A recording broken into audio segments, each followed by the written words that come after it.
What I discovered was that we believed and felt strongly that Swamiji wanted us to implement this new kind of monastery. And so the question always was how? And so we would always ask. That's the first step. Ask.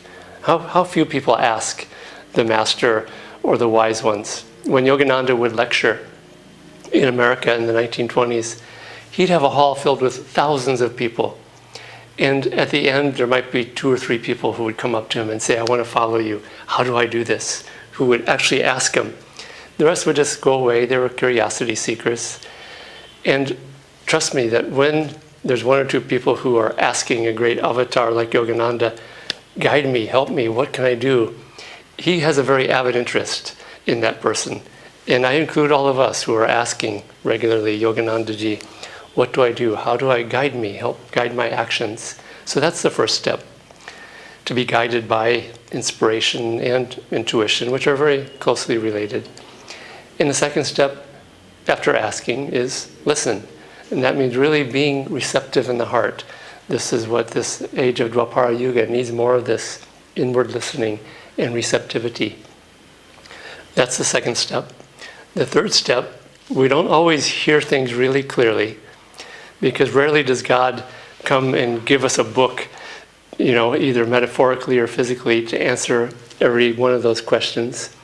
So we have to try tentatively to see, okay, I feel like I'm hearing this through my inner voice of intuition and guidance from Yogananda, and then take a step. So it's listen, or ask, listen, and act. And that means just taking a step, take a tentative step and say, okay, does it still seem like I'm on the right track?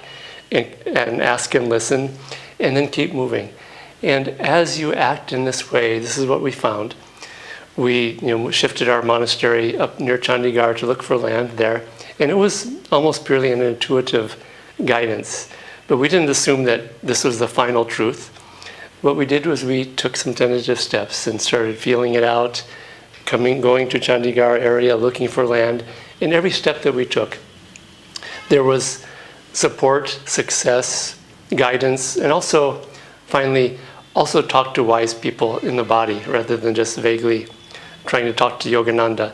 Talk to wise spiritual guides and superiors who are real, and double check with them, because this is what we did too. As we had these inspiration and inner guidance, we would check, and I would always check with our spiritual guides, our dharmacharyas in India and in America.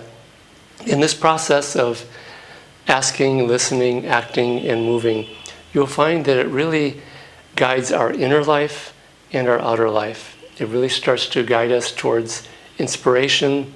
It really starts to guide us towards success. And finally, especially, most of all, coming back to Yogananda's real purpose for coming was to give people the direct experience of God. And that experience comes through inspiration and intuition.